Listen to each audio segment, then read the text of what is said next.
Alors que les recherches à proximité du Vernet ont officiellement pris fin, l'un des habitants de la commune, où Émile fut aperçu vivant pour la dernière fois il y a 9 mois, a pointé du doigt une erreur des gendarmes dans cette affaire auprès du Parisien. L'enquête sur la disparition d'Émile a connu un tournant significatif le samedi 30 mars 2024. Ce jour-là, une promeneuse a découvert un crâne et des dents à proximité de l'endroit où le petit garçon fut aperçu vivant pour la dernière fois.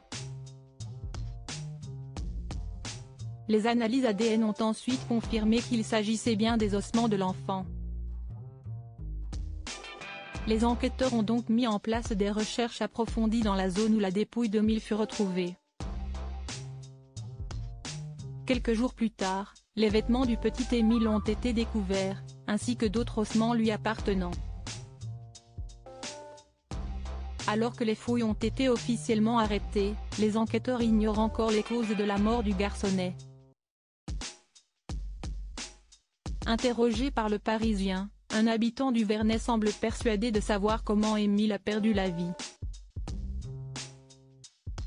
Le petit a forcément été victime d'une bête. Je ne vois que le loup. Ça grouille ici.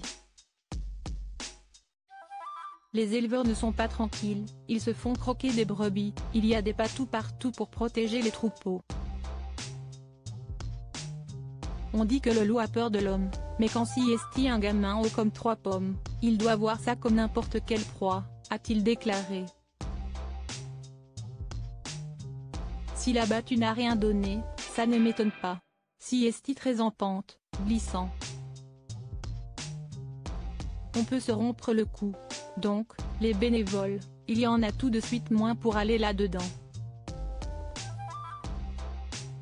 Il faut avoir le pied montagnard, on se fait griffer par les buissons. Dans ces conditions, on ne regarde pas forcément dans toutes les directions. Ce n'est pas une science exacte, ce qui est étonnant, si est que les chiens n'aient rien senti, ceux des gendarmes ou ceux des chasseurs à l'automne. On est dans un ravin avec un ruisseau en bas. En plein été, on a vite soif. Émile a pu aller vers ce ruisseau. Que s'est-il passé? Pourquoi ne l'a-t-on pas entendu crier, pleurer? S'est ensuite interrogé cet homme, avant de pointer du doigt une erreur commise par les gendarmes durant leur enquête. Ce qui m'interpelle, si est que personne n'a croisé le petit. Pour l'enquête, on m'a interrogé 3 fois, perquisitionné la maison, emmené les ordinateurs, mais pas mon téléphone portable. Ça m'a étonné. Comme quoi, les gendarmes peuvent faire quelques erreurs, a-t-il souligné. Mort d'Émile, la promeneuse explique pourquoi elle a apporté le crâne aux autorités outre cet habitant du Vernet. Le Parisien a également interrogé la promeneuse qui a découvert les ossements d'Émile. Je vois ce minuscule crâne tout blanc. Malgré la taille, je me rends tout de suite compte que ce n'est pas un animal. Je pense à Émile.